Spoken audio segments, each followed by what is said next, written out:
Kızlar necəsiz?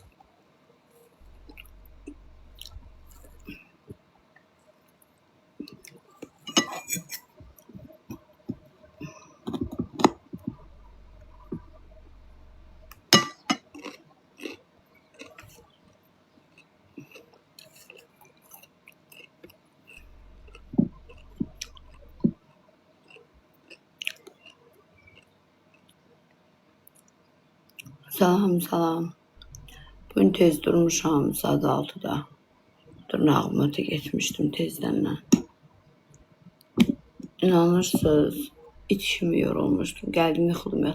Heç nə eləmirəm ha, heç nə. Amma yoruluram.